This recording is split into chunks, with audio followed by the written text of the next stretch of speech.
ओम शांती, ओम शांती। खूप खूप थँक्स तुम्हाला, तुम्ही ओम शांती मंत्राचा उच्चारण केला। आज आपण जसं सोनाली ताईंनी सांगितलं की या ठिकाणी आपण एक जागृत करतो आहोत, एक ऐलान करतो आहोत, एक युद्ध करतो आहोत। पण हे युद्ध कसं आहे तर संकल्पांचं आहे, विचारांचं आहे आणि मनाचं आहे। तर सर्व काही खेळ फक्त मनाचाच आहे। जर आपल्याला व्यसनांपासून स्वतःला मुक्त करायचं आहे किंवा इतरांनाही मुक्त करायचं आहे तर आपल्याला सगळ्यात पहिल्यांदा आपल्या मनाला जिंकणं खूप गरजेचं आहे। आणि मनच आपल्याला चलबिचल करतं, मनच आपल्या विचारांना इकडे तिकडे नेतं आणि विचारांमुळे मग मनुष्य जो आहे तो चुकीच्या मार्गाला लागतो। आणि त्यासाठी जर आपल्याला मनाला एकाग्र करायचं असेल तर ब्रह्मकुमारी विद्यालयामध्ये कुठल्याही धर्माला, कुठल्याही पंथाला येण्याची परवानगी आहे। तुम्ही आपला वेळ देऊन या ठिकाणी 7 दिवसाचा शॉर्ट मध्ये जो कोर्स केला जातो त्या कोर्स मध्ये तुम्हाला मनाला भक्कम कसं करता येईल, मनाला सशक्त कसं करता येईल आणि आपण आपल्या संसाराला सुखी कसं करू शकतो यावर मार्गदर्शन प्राप्त कराल।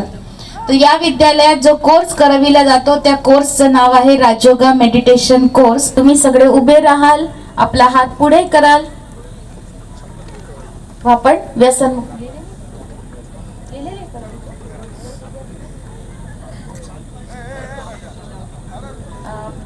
सर्वांनी प्रतिज्ञेसाठी तयार राहायचंय।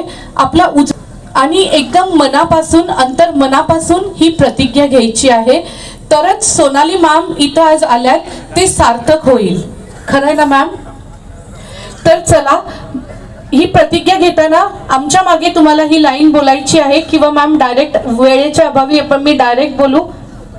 हा, फक्त तुम्ही मनोमन ह्या लाईन्स रिपीट करायच्या, जोरात नाही रिपीट करायच्या, आपल्याकडं टाइम कमी आहे। मी आज परमपिता परमात्मा, गॉड, अल्लाह, ईश्वर यांना साक्षी मानून ही प्रतिज्ञा करतो की काहीही झाले, कितीही टेन्शन असले, मित्रांचा कितीही दबाव असला तरीही कधीही परिस्थितीमध्ये कोणत्याही प्रकारचे व्यसन, मग ते तंबाखू असो, गुटखा असो, तसेच बिडी, सिगारेट, दारू असो, अशा कुठल्याही प्रकारचे व्यसन कधीही करणार नाही व दुसऱ्यांनाही करू देणार नाही। मी स्वतः आजीवन व्यसन मुक्त राहील। मी माझे घर, माझ्या आजूबाजूचा परिसर, माझे गाव, माझे शहर, माझे राज्य, माझे देश आणि संपूर्ण विश्व तंबाखू मुक्त